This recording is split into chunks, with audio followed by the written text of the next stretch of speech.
no plans at all. Evil man's always transcending. Fighter like sheep, swallow everything. Always simpletons or pretending. This is your moment of clarity from LeeCamp.net. I'm sure you heard about the Exxon oil spill in Mayflower, Arkansas the other day. The original Mayflower ship explored new territory, and in a way, so is this oil spill, because it's one of the first tar sands oil spills in the U.S., and we're learning how hard it is to clean up this. I love learning new things, don't you? So the heads of these oil companies, I'll call them psychopathic faced greed monkeys, or PBGMs for short, make billions of dollars a year for their companies. These companies also get subsidies from the taxpayers to the tune of anywhere between $10 and $50 billion. Then, when asked to pay taxes back to the society they've pillaged, the PBGMs look at us as if we've asked them to spend a weekend bathing the homeless. According to Citizens for Tax Justice, between 2008 and 2010, ExxonMobil paid a tax rate of 0.4%. That's less taxes than Snoop Dogg paid on his medicinal marijuana stash. Then when they spill oil across a town like Mayflower, they do a great job of pretending to clean it up. With big paper towels and funny hats and hoses, they put on quite a little show. And why do I consider it a show? Because there's a deep, dark secret about oil that the PBGMs really don't want you to know. You can't clean up oil.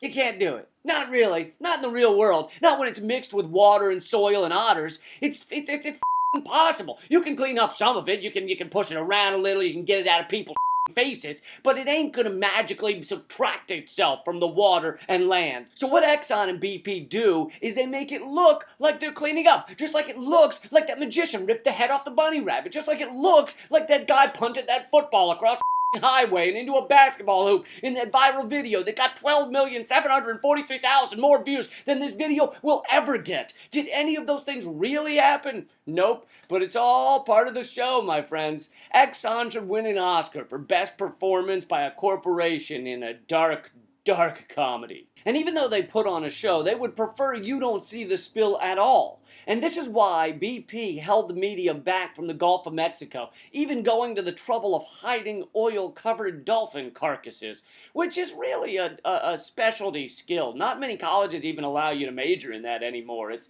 got to be a labor of love. And Exxon has fought the media back from this new spill. They even went so far as to get the FAA to declare a no-fly zone over the spill. You know, there were only 3 other events in our history that were so gruesome the authorities wouldn't even allow planes to fly overhead. 9/11, the eviction of Occupy, and last year's Adam Sandler film, That's My Boy. But luckily, Exxon's now telling us this wasn't an oil spill.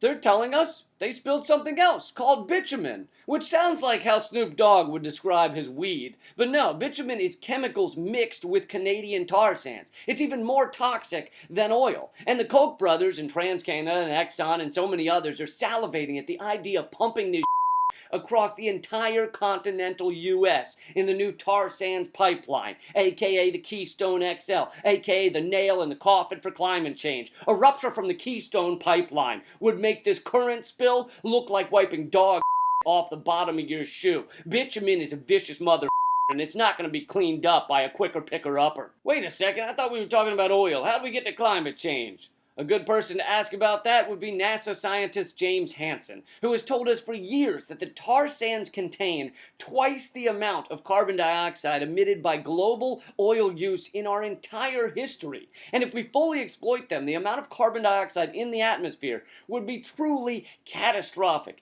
killing off between 20 and 50% of the planet's species. And for those of you who think you don't care about this, it would also probably ruin your bachelor party. I hope that celebratory blow-up doll also works as a raft, because your town will likely be underwater. So what can you do about this other than protest the Keystone XL and throw things at your TV? Well, there's actions going on everywhere, every day. My friend Ed Fallon in Iowa has a cool one. He's doing a march for climate action across the entire United States. Some say marches never do anything. I point them to the civil rights marches and the Vietnam War marches and the march that Snoopy does every Thanksgiving Day down the streets of Manhattan to raise money for erectile dysfunction research.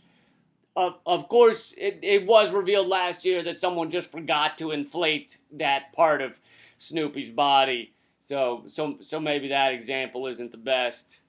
Anyway, you can learn more about the march at climatemarch.org. And tell the Keystone Pipeline to go itself before it all of us. That's been your moment of clarity from LeeCamp.net. If you don't always have time to watch the MOC videos, you can listen to it on my podcast. You'll get the rants for free right into your head holes, these head holes. I'll put the link to the iTunes page in the description below, and you can also get my podcast on Stitcher and Android app. Thanks a lot. Keep fighting. No plans at all. Evil man's always transcending. Fighter like sheep, swallow everything. Always simpletons or pretend.